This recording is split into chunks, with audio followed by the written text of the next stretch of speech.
Baik, Assalamualaikum warahmatullahi wabarakatuh. Perkenalkan, nama saya Retna Lewati dengan NIM 2411014. Saya dari Prodi PAI kelas 4A.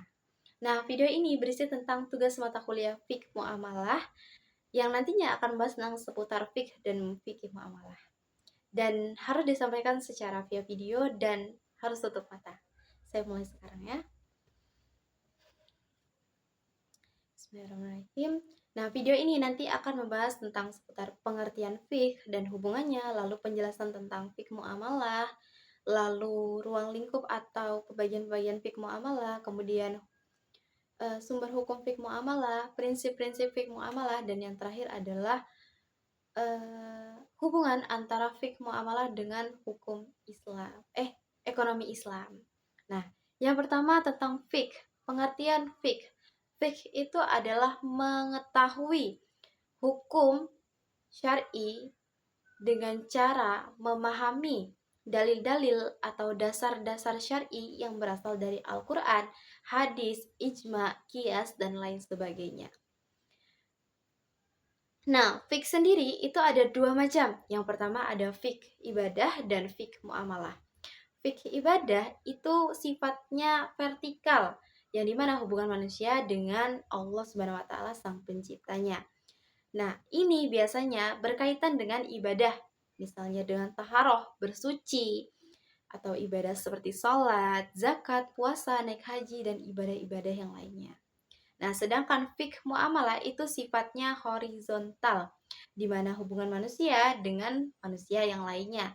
Ini biasanya terjadi dalam, yang pertama ada, ini biasanya terjadi dalam ikatan seperti pertukaran barang atau jasa, kemudian ikatan pernikahan, kemudian ikatan pewaris, ada juga ikatan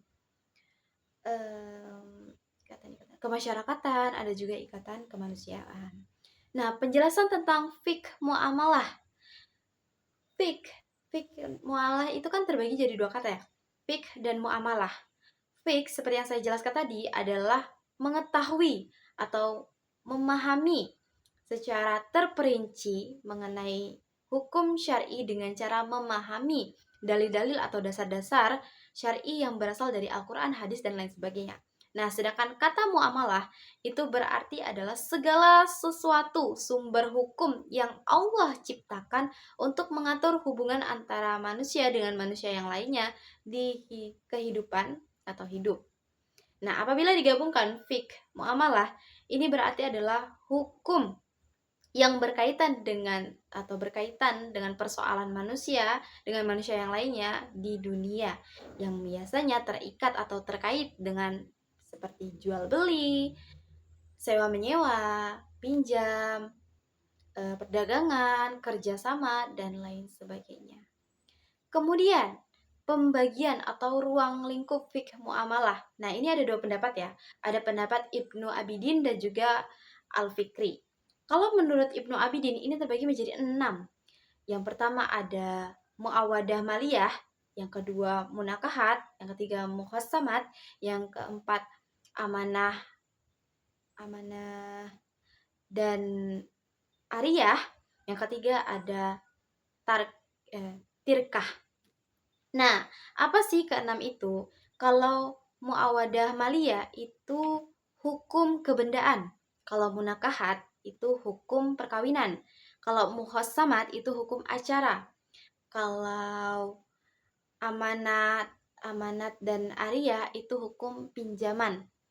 Kalau apa tadi yang terakhir ya? Tirkah itu hukum peninggalan. Nah, kalau itu kan tadi menurut Ibnu Abidin, kalau menurut siapa tadi ya?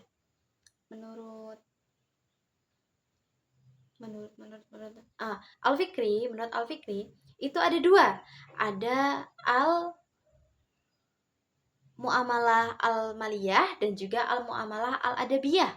Nah, pembedanya adalah di objek dan subjeknya. Kalau al-muamalah al-maliyah itu dia dikaji dari segi objeknya.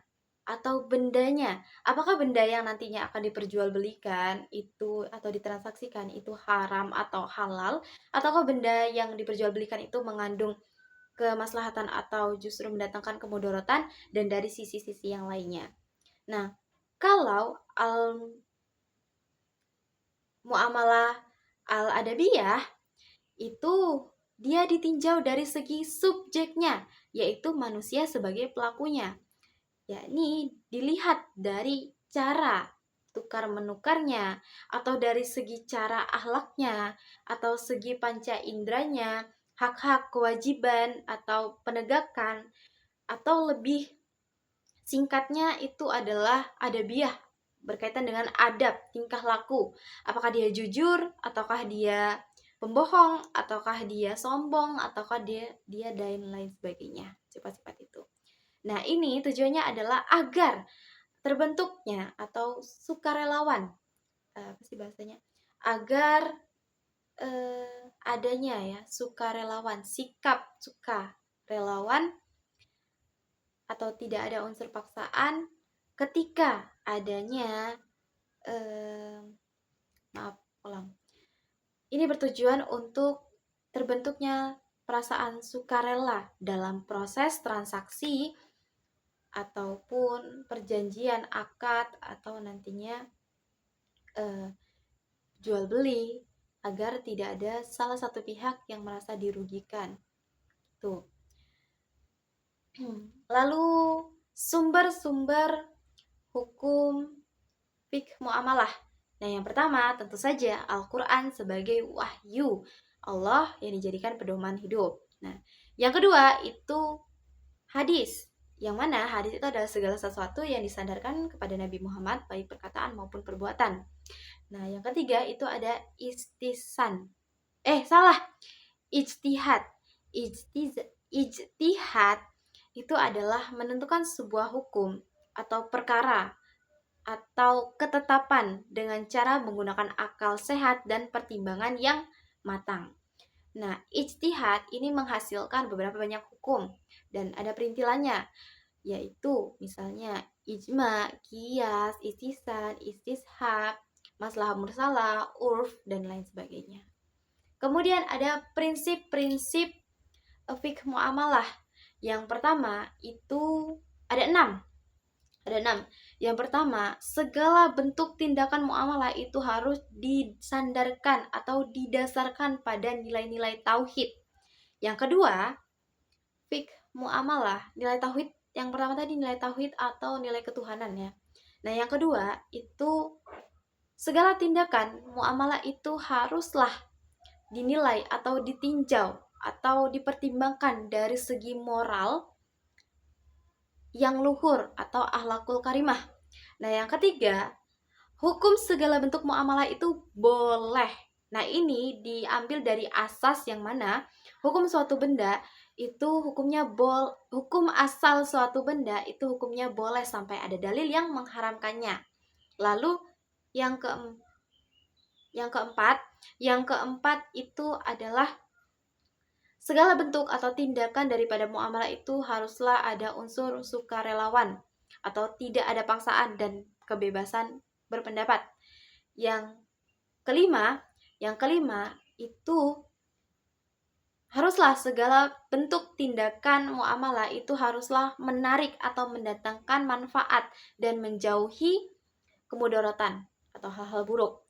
Nah, yang keenam itu yang terakhir, yakni segala bentuk daripada muamalah itu haruslah bisa menegakkan keadilan. Oke, yang terakhir topiknya adalah tentang hubungan antara fiqh muamalah dengan ekonomi Islam. Jadi, hubungan fiqh muamalah dengan ekonomi Islam itu menurut saya sangat-sangat erat.